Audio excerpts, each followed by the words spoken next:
Ex-ministro Gedel Vieira Lima, preso preventivamente na Bahia por decisão da Justiça, é transferido para a Superintendência da Polícia Federal em Brasília. Ele é suspeito de atrapalhar as investigações e tentar impedir possíveis delações do ex-deputado Eduardo Cunha e do doleiro Lúcio Funaro. Ex-presidente Luiz Inácio Lula da Silva e empresário Marcelo Odebrecht devem depor hoje à Justiça Federal em Brasília. Emenda constitucional que prevê eventos como vaquejada, desde que sejam manifestações culturais, é questionada no Supremo. Entra no segundo dia julgamento de acusado de tentar atear fogo a uma juíza e um vigia no Fórum de Butantã, em São Paulo. Justiça Federal mantém BHP Billiton ré na ação criminal do caso do desastre de Mariana. E os cuidados necessários para viajar com menores. Essas e outras notícias agora no Jornal da Justiça.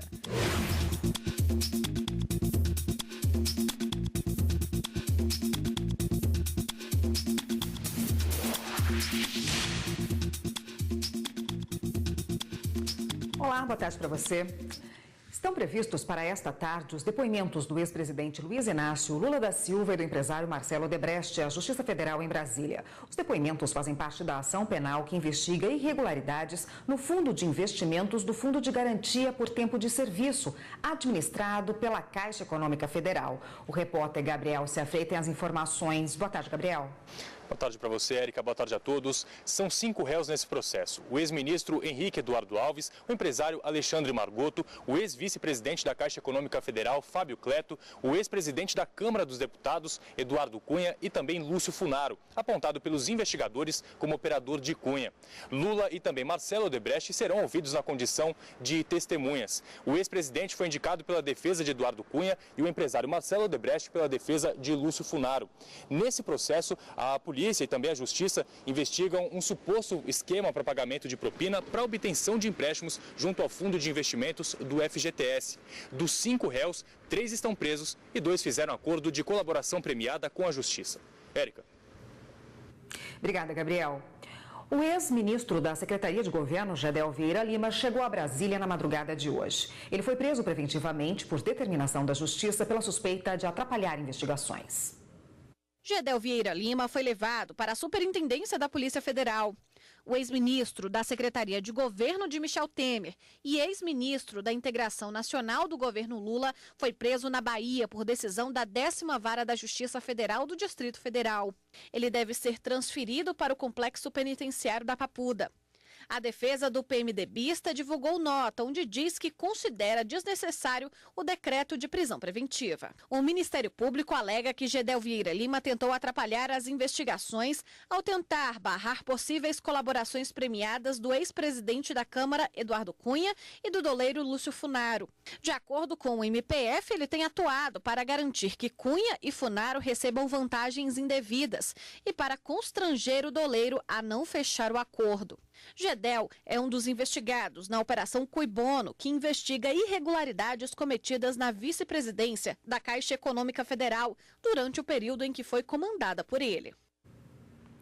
O Ministério Público Federal em Goiás apura se houve privilégio ao ex-deputado federal Rodrigo Rocha Loures para receber tornozeleira eletrônica no estado de Goiás após deixar a prisão na sede da Polícia Federal em Brasília no último sábado. Para o MPF, Loures teria desrespeitado a lista de espera do aparelho. O MPF também acionou a Polícia Federal e a Secretaria de Segurança Pública de Goiás para explicarem o ocorrido. O ministro Edson Fachin determinou a soltura de Rodrigo Rocha Loures na última sexta-feira, além de exigir que ele use tornozeleira eletrônica, fique em casa a partir das 8 horas da noite, aos fins de semana, feriados e entregue o passaporte. Rodrigo Rocha Loures foi denunciado pela Procuradoria-Geral da República por corrupção passiva, juntamente com o presidente da República, Michel Temer. Loures foi filmado pela Polícia Federal após receber uma mala com R$500 mil de um executivo do grupo JF. O presidente da Comissão de Constituição e Justiça da Câmara dos Deputados deve anunciar daqui a pouco, às 2h30 da tarde, durante reunião da CCJ, o nome do relator que dará parecer sobre a denúncia contra o presidente Michel Temer. O relatório será votado e encaminhado para o plenário da Câmara. Para que o processo seja aberto, é preciso autorização de 342 deputados, 2/3 dos 513 parlamentares. Temer foi denunciado pelo Procurador-Geral da República, Rodrigo Janot, por corrupção passiva, com base nas delações dos executivos da JBS. O presidente da Câmara dos Deputados, Rodrigo Maia, foi recebido agora pela manhã pela presidente do Supremo Tribunal Federal, ministra Carmen Lúcia. Depois do encontro, ele comentou o que conversaram e disse que ela vai seguir o que estabelece o regimento da casa sobre a denúncia contra o presidente Michel Temer. Está claro no regimento interno da Câmara, o artigo 217, e apenas fiz esse relato para que ela esteja informada, porque sempre há o risco de algum lado judicializar essa questão, e eu disse que vou respeitar rigorosamente o rito da casa, o regimento da casa e também a possibilidade, claro, de ter um debate correto dessa matéria. É o único ponto que eu acho que é mais frágil, porque pela regra são 2 para um lado e 2 para o outro. Eu acho que a gente tem que ampliar um pouquinho isso, mas isso é uma questão que eu vou ainda discutir com os líderes da base e da oposição. E a Justiça aceitou a denúncia do Ministério Público contra um grupo de 13 pessoas suspeitas de articularem a contratação da Cruz Vermelha de Petrópolis pela Secretaria de Saúde do Distrito Federal. A repórter Carolina Chaves tem os detalhes para a gente. Boa tarde, Carolina. Boa tarde, Érica. Boa tarde a todos. Olha, segundo o Ministério Público, o acordo entre o governo do Distrito Federal e a Cruz Vermelha de Petrópolis foi feito de forma irregular. Os envolvidos vão responder pelos crimes de peculato, lavagem de dinheiro e também dispensa de licitação. Um dos envolvidos também vai responder por falsificação de documento público. O objetivo dessa denúncia é punir os responsáveis pelo desvio de mais de 3 milhões de reais repassados à Cruz Vermelha de Petrópolis para administrar, em 2010, unidades de pronto atendimento em 2 regiões do Distrito Federal. Os valores corrigidos chegam a quase 10 milhões de reais. Érica. Obrigada, Carolina. O ministro Edson Fachin, do Supremo Tribunal Federal, negou uma liminar a Wesley Batista, Ricardo Saldi e Francisco de Assis Silva.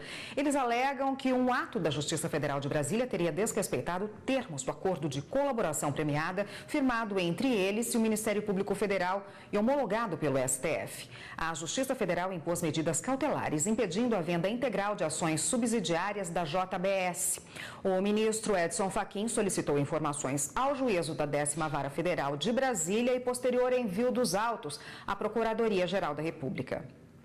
E a Justiça Federal em Minas Gerais aceitou a denúncia do Ministério Público Federal sobre a responsabilidade da empresa BHP Billiton em acidente ambiental na mineradora Samarco, no município de Mariana.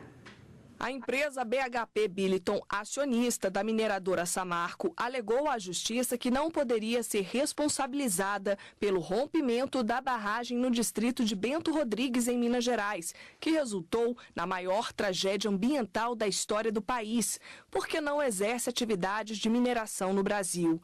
Mas a Justiça Federal, em Ponte Nova, rejeitou o argumento de ilegitimidade passiva. Com base na denúncia apresentada pelo Ministério Público Federal, a Justiça entendeu que a Samarco é gerida por um conselho de administração e por uma diretoria executiva, sendo que a BHP Billiton nomeia 50% dos membros desse conselho, que elege o diretor-presidente. Sendo assim, na prática, como acionista, a multinacional tinha conhecimento dos atos praticados pela Samarco e, por isso, permanecerá como ré na ação criminal. Em novembro deste ano, o desastre em Mariana completa 2 anos. 19 pessoas morreram. O rejeito de minério ainda encobre áreas devastadas. A denúncia oferecida pela Força Tarefa do Ministério Público Federal acusa cada uma das empresas, Samarco Mineração, Vale e BHP Billiton Brasil, por 12 crimes ambientais. 6 empresas envolvidas no acidente foram condenadas a indenizar em 1,8 milhões a família de um trabalhador que morreu no rompimento da barragem de Fundão. O Fórum Nacional de Proteção e Defesa Animal ajuizou uma ação direta de inconstitucionalidade no Supremo Tribunal Federal, questionando a emenda constitucional que considera como não cruéis as práticas que usam animais desde que sejam manifestações culturais, entre elas a vaquejada. A repórter Evne Araújo tem outras informações para a gente. Boa tarde, Evne. Boa tarde, Érica. Na ação, a entidade alegou que a emenda constitucional 96 de 2007 viola os direitos do meio ambiente equilibrado e também o direito fundamental de proteção dos animais. O fórum, ele pede a concessão da liminar para que essa emenda seja considerada inconstitucional. No mérito e na liminar, pede que essa norma perca a eficácia. O caso aqui no Supremo Tribunal é de relatoria do ministro Dias Toffoli. Érica. Obrigada, Evne. E você vai ver no próximo bloco do Jornal da Justiça. Os cuidados necessários para viajar com menores sem ter dor de cabeça. Voltamos em instantes.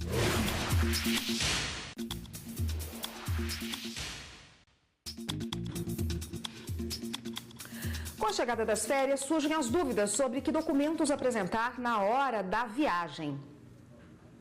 Lu aproveita as férias escolares do filho de 5 anos para viajar. Como ela tem a guarda do Gabriel, nunca teve problema de documentação para viajar com o filho dentro do país. Ele adora viajar, a gente viajou sempre de avião. Então, como eu tenho a guarda do Gabriel, o procedimento é bem simples, né? Eu viajo com o documento dele, a certidão de nascimento, meu documento de identidade, e é um procedimento bem simples. Mas é preciso ficar atento às documentações necessárias. Para viagem nacional, a autorização é dispensável quando a criança estiver na companhia do pai, da mãe ou de ambos, do responsável legal ou ainda de ascendente ou colateral maior até o 3º grau, comprovado documentalmente o parentesco com a certidão de nascimento da criança. Já para viajar com o menor para o exterior, é preciso seguir as orientações determinadas pela resolução do Conselho Nacional de Justiça. É dispensável a autorização judicial para que crianças ou adolescentes brasileiros residentes no Brasil viajem ao exterior nas seguintes situações: em companhia dos pais, em companhia de um dos pais, desde que haja autorização do outro com firma reconhecida, desacompanhado ou em companhia de terceiros maiores e capazes designados pelos pais, desde que haja autorização de ambos com firma reconhecida. No site do CNJ e da Polícia Federal, os pais podem encontrar o formulário de autorização a ser preenchido. É necessário uma autorização para cada menor em 2 vias, além de firma reconhecida em cartório. Lu nunca viajou para fora do país com o filho, apesar da vontade do Gabriel de conhecer a neve. O menino também não viajou com o pai, nem dentro e nem para fora do país. Mas ela acredita que quando isso acontecer, será necessária a autorização dela que detém a guarda. Eu acho que é um procedimento também simples, né? Até onde eu já vi, é de procurar o juizado no aeroporto com autorização, e é um processo simplificado também. Né, com a autorização, com a documentação, procura o juizado que fica no próprio aeroporto. Bom, para falar sobre esse assunto, está aqui no estúdio o advogado Vandelino Cardoso. Boa tarde, doutor. Boa tarde, jornalista Érica. Bom, nessa época do ano, sempre, né, tem criança que viaja aí sem os pais ou acompanhados de parentes, mas nessa época do ano aumenta o fluxo, né, de viagens por conta das férias escolares, muitas crianças estão em férias. Quais são os procedimentos legais que devem ser cumpridos para as crianças, para que elas viajem sem os pais? Certo. A regra básica, de uma forma geral, primeira questão, o condutor, ou curador, ou tutor, ou seja, enfim, uma pessoa que está incumbido de transportar, acompanhar e responsabilizar pela condução desse menor.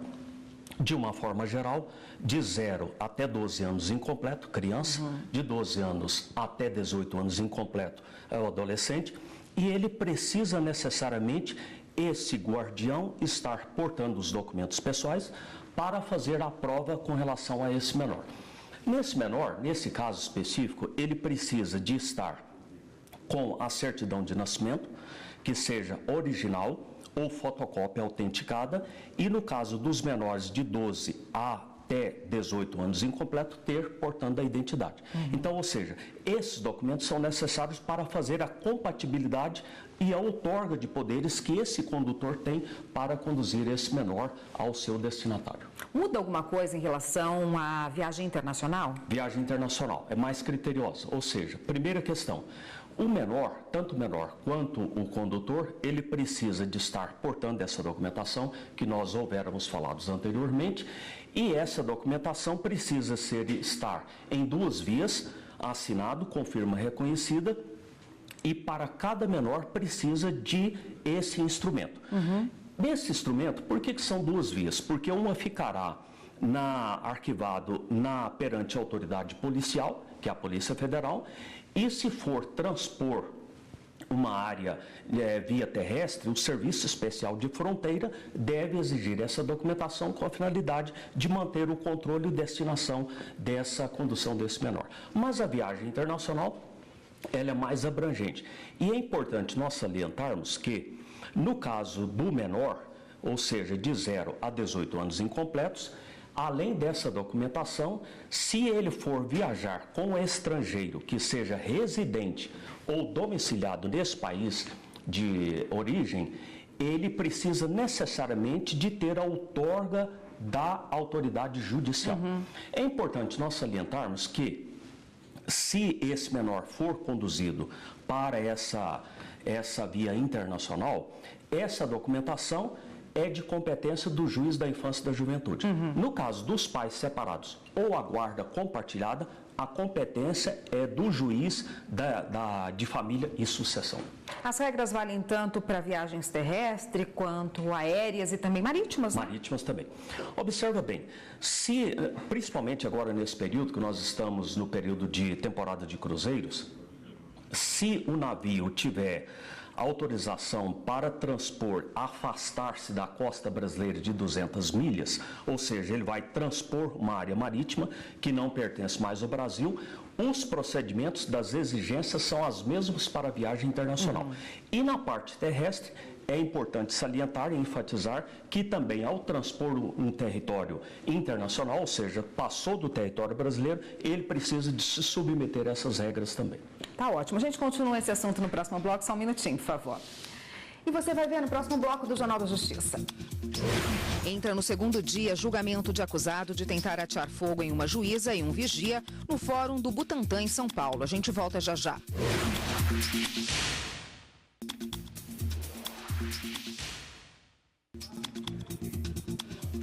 Estamos de volta e aqui está o Dr. Vandelino Cardoso, que hoje conversa com a gente a respeito das viagens, né, com crianças, com menores de idade, que aumenta muito nessa época do ano de férias. O senhor estava falando da autorização necessária para viajar com um menor para fora do país, né? Essa autorização pode ser pedida por qualquer um dos dois, caso os pais sejam separados, e ela tem um prazo de validade?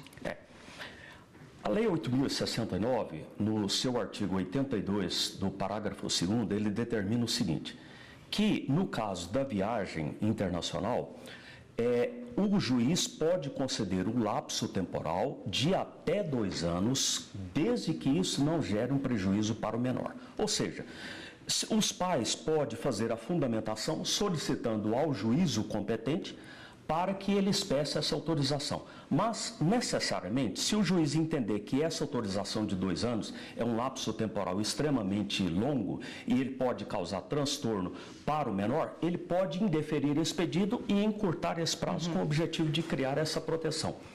E, agora, com relação ao transporte desse menor, especialmente de preferência deve ser aquele pai, ou seja, aquele genitor, ou a mãe no caso, que tenha a guarda permanente desse filho. Por quê? Porque o objetivo é porque essa adaptação com o guardião, ela é mais intensa. Mas, não obstante a isso, é necessário também essa autorização. Por quê? Porque o legislador, ele criou esse mecanismo como uma forma protetiva, porque às vezes para evitar um transtorno e transportar esse menor que indevidamente causar um outro distúrbio de mais intensidade. Esse raciocínio, permita-me, jornalista Érica, esclarecer também que o objetivo dele também é, além de criar essa proteção tanto para os pais separados, quanto para os pais que têm a guarda compartilhada.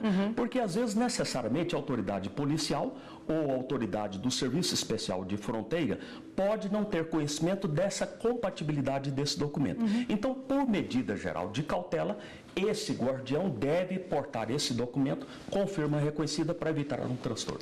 Todos nós que sabemos que quando a gente desembarca, faz uma viagem internacional, é pedido o passaporte, uma série de documentos que a gente tem que levar para comprovar a viagem, né? No caso de um menor que esteja viajando com um dos pais aí para uma viagem internacional, o que acontece se ele chegar lá e não tiver a documentação necessária exigida? Isso. Primeira questão, a autoridade policial, ela tem o dever de outorga pela função que ele desempenha, de fiscalizar o transporte desse menor. Agora, é importante salientar que se ele não tiver essa documentação para fazer essa compatibilidade, ou surgir suspeita de que esse transporte poderia ser para atos ilícitos, esse ato ilícito pode ser para exploração sexual, para regime de escravidão ou para qualquer uma outra forma de natureza ilícita. Então, se essa documentação não for compatível, ele será impedido de viajar. Esse menor deve ser encaminhado aos pais e deve fazer uma espécie de uma prévia sindicância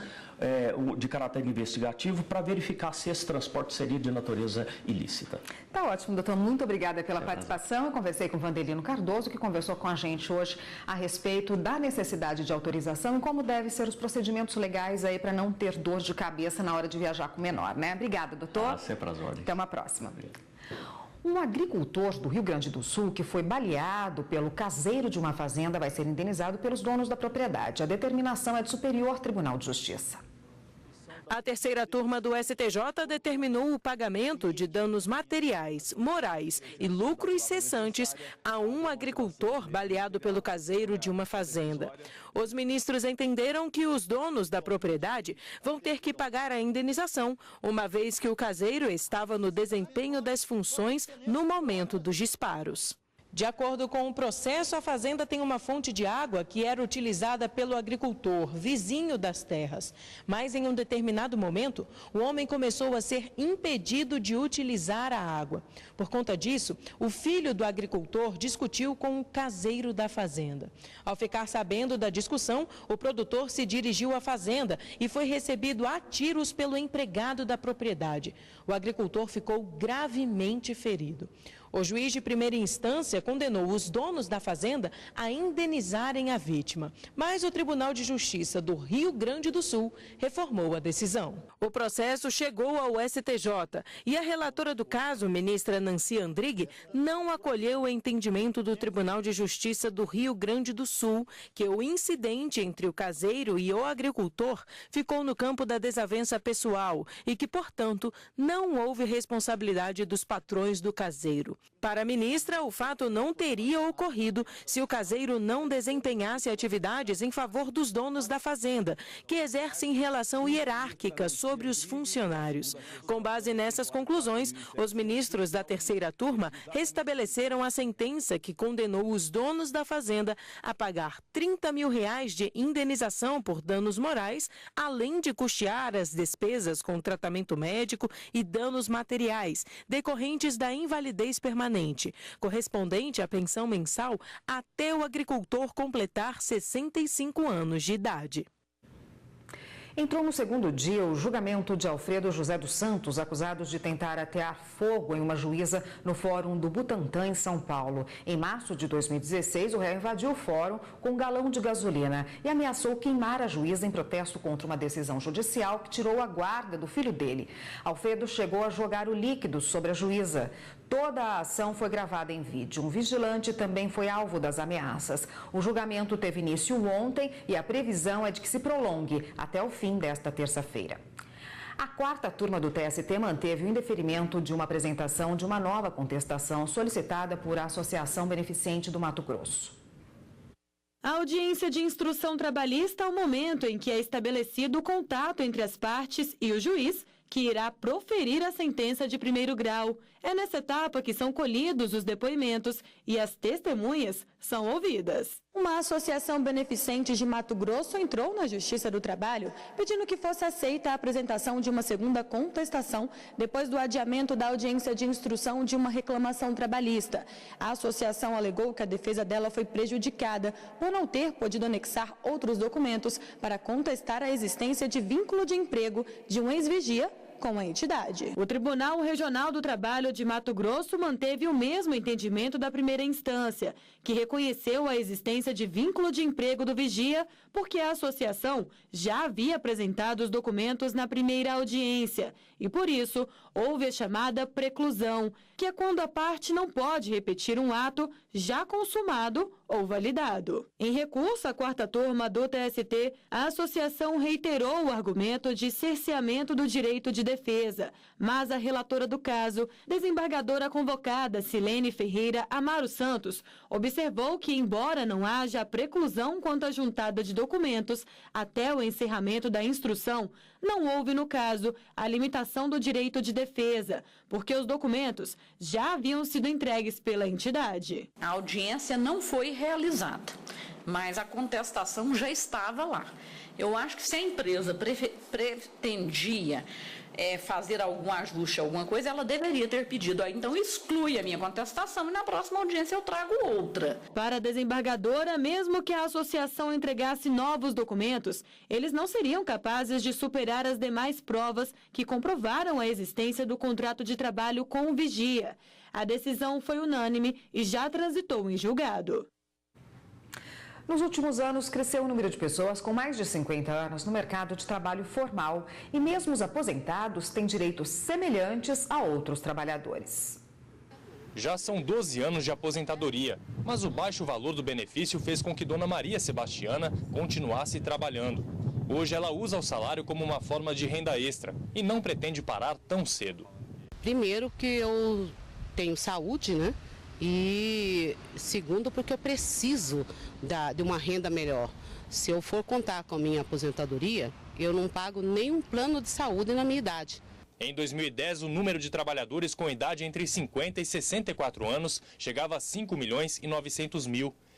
Em 2015, esse número entre aposentados ou não passou para 7 milhões e 660 mil, um aumento de 30%. Acima dos 65 anos de idade, a estatística também cresceu no mesmo período. Em 2010, eram 361 mil trabalhadores ocupando vagas formais de emprego.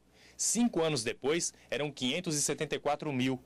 O levantamento foi feito com base na Relação Anual de Informações Sociais, a RAIS. Os trabalhadores que já se aposentaram possuem os mesmos direitos trabalhistas de qualquer outra pessoa que ocupa uma vaga no mercado de trabalho.